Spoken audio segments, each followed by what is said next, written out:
Selamat siang Bu, ini mau mengantar makan siang dan susu gratis untuk anak-anak dan ibu hamil. Program makan siang dan susu gratis andalan pasangan Prabowo Gibran mulai dibahas di Kabinet Presiden Joko Widodo. Dua program ini merupakan jualan utama Prabowo Gibran sejak kampanye Pilpres 2024. Dalam rapat Kabinet Paripurna kali ini membahas persiapan Ramadan dan Idul Fitri hingga kebijakan fiskal 2025. Jokowi meminta kebijakan fiskal mengakomodasi program-program presiden terpilih sambil menunggu hasil perhitungan resmi KPU. Terkait dengan rencana kerja pemerintah dan kebijakan fiskal tahun 2025, jembatan untuk menjaga kesinambungan pembangunan dan mengakomodasi program-program Presiden terpilih hasil Pilpres 2024. Tapi ini juga kita sambil menunggu hasil perhitungan resmi dari KPU, maka RAPBN 2025 harus disiapkan dengan memperhatikan hasil Pilpres karena menjalankan APBN, karena yang menjalankan APBN 2025 adalah presiden terpilih. Bappenas pun mulai memasukkan program ikonik presiden terpilih. Ya, memang harus memasukkan program-program ikonik dari presiden terpilih. Tentu saja itu diperhitungkan dan Bappenas sedang menyusun itu. Bawakan susu gratis untuk anak, makan siang gratis untuk anak, dan nutrisi untuk ibu. Untuk mengurus program makan siang dan susu gratis, Prabowo Gibran berniat membentuk Kemenko baru. Sementara peneliti Indef menilai pembentukan Kemenko baru untuk mengurus program makan siang dan susu gratis dirasa tidak perlu. Sebaiknya dikelola Kementerian Sosial. Jadi semacam kayak bagi-bagi kue saja bagi partai pengusung ya koalisi ini gitu. Jadi kalau menurut saya ini kan sudah ada Kementerian Sosial gitu ya. Kenapa tidak diserahkan ke Kementerian Sosial gitu? Kenapa harus bentuk badan baru atau kementerian baru? Ini kan suatu pembengkakan anggaran negara yang tidak perlu. Lalu, berapa sebenarnya anggaran yang dibutuhkan untuk program ini? Jika merujuk data Kementerian Pendidikan, diperkirakan ada 47,5 juta siswa yang akan menerima makan siang gratis. Maka, anggaran yang dibutuhkan sekitar 148 hingga nyaris 400 triliun rupiah per tahunnya. Yang jadi pertanyaan selanjutnya, dari mana anggaran itu berasal? Tim kampanye Prabowo Gibran Edi Suparno bilang bakal mengevaluasi subsidi energi yang dirasa kurang tepat sasaran.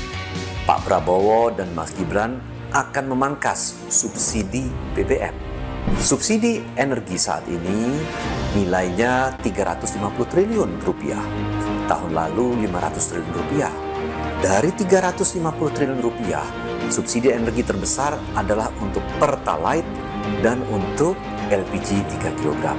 Padahal 80% pengguna dan penikmat LPG 3 kg dan Pertalite adalah masyarakat mampu. Oleh karena itu kita akan evaluasi, kita akan lakukan pendataan. Nah, efisiensi yang dihasilkan itu merupakan penghematan APBN. Di tengah bayang-bayang mahalnya harga beras dan kebutuhan pokok saat ini, tentu program makan siang dan susu gratis bisa jadi oase. Tentu publik menunggu realisasi nyata program Prabowo Gibran. Tim Liputan, Kompas TV.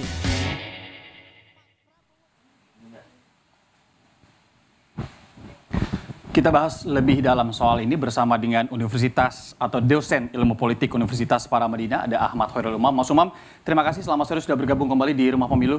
Mas Umam, sepertinya biasa-biasa saja Presiden mengumumkan, kemudian beberapa menteri jajaran juga mengumumkan, bahkan gamblang begitu ya. Beberapanya kita tahu ada Erlangga, ada Bahlil, secara spesifik menyebut makan siang dan menu susu gratis.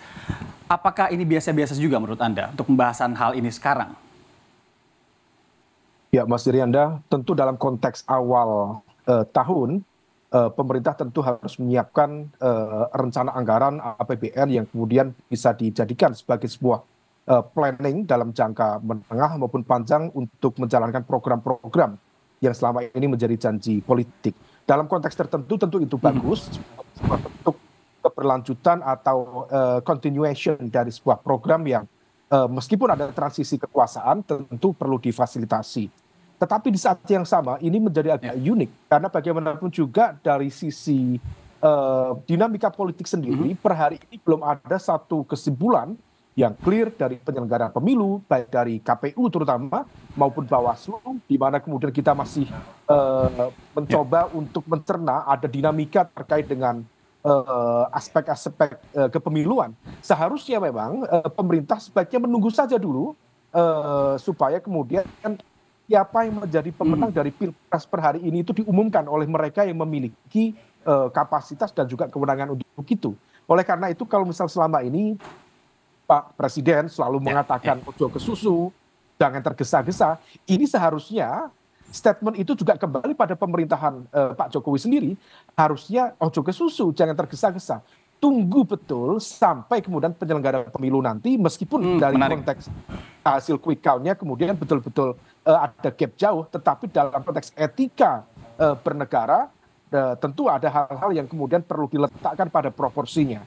Ketika kemudian nanti KPU sudah mengetok, bahwa misal memang kenapa 2002 Anda lihat Prabowo Gibran menjadi pemenang, baru kemudian nanti bisa difasilitasi sebagai sebuah bentuk transisi pemerintahan ke depan.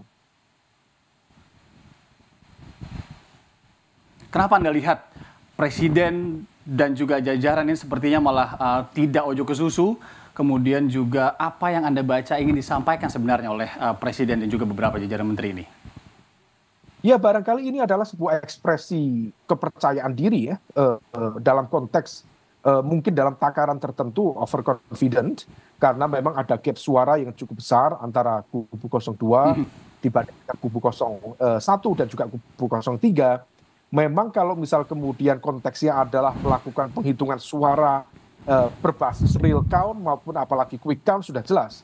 Real count per hari ini di KPU itu sudah hampir 80%. Dan angkanya tidak jauh dari angka di hasil quick count. Maka kemudian barangkali ini dianggap sebagai sebuah proses yang tampaknya sudah menuju final.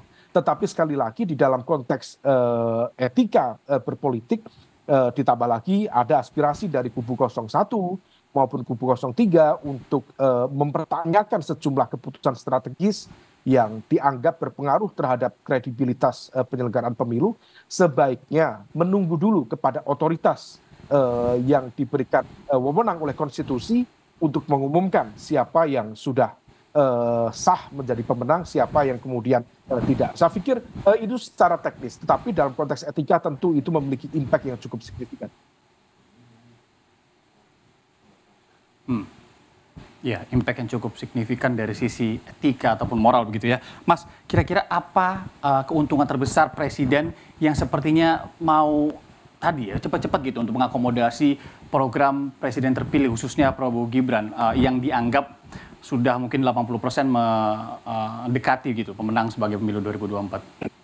Ya, kalau misal kemudian kita cermati dari dinamika politik pembentuk kemenangan dari kubu 02, memang dalam konteks ini bahwa sikap respon yang begitu cepat dari Presiden Jokowi sebenarnya merupakan sebuah bentuk penegasan terhadap publik bahwa dia, Pak Presiden, Pak Jokowi, sebenarnya berada di belakang kubu 02.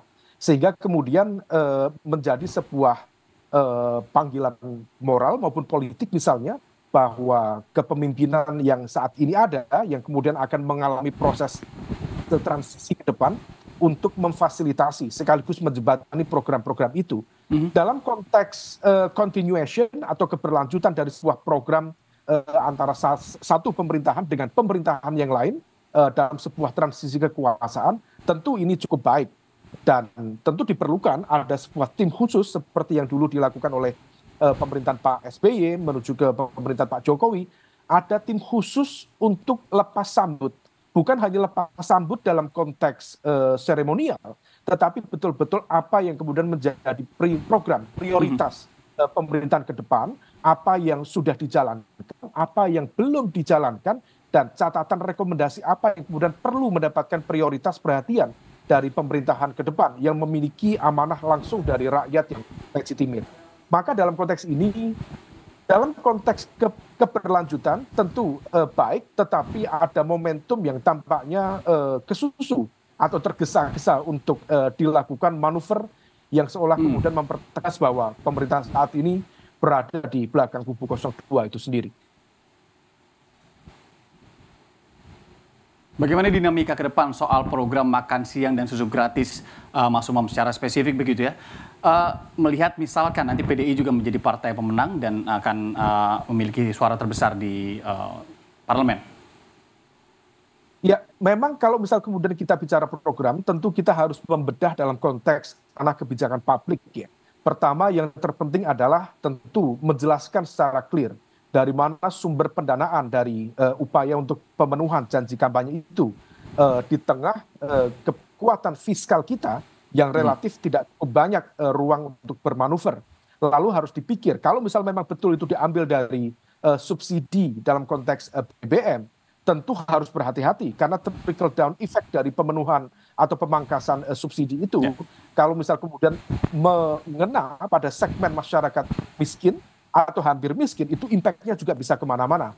Maka harus dijelaskan secara clear. Yang kedua, harus juga dijelaskan kepada publik dalam konteks filter, dalam konteks memprioritaskan. Tentu 45 juta siswa itu harus clear siapa yang kemudian masuk kategori layak mendapatkan subsidi, mendapatkan perhatian dalam konteks susu maupun makan siang gratis, mana yang tidak. Karena tidak semua sekolah terdiri dari kelompok masyarakat yang terkategori miskin atau hampir miskin. Banyak sekolah-sekolah yang kategorinya elit dari kalangan mampu, dan mereka dalam konteks sosial ekonomi rasa-rasanya tidak layak untuk mendapatkan profit atau benefit itu.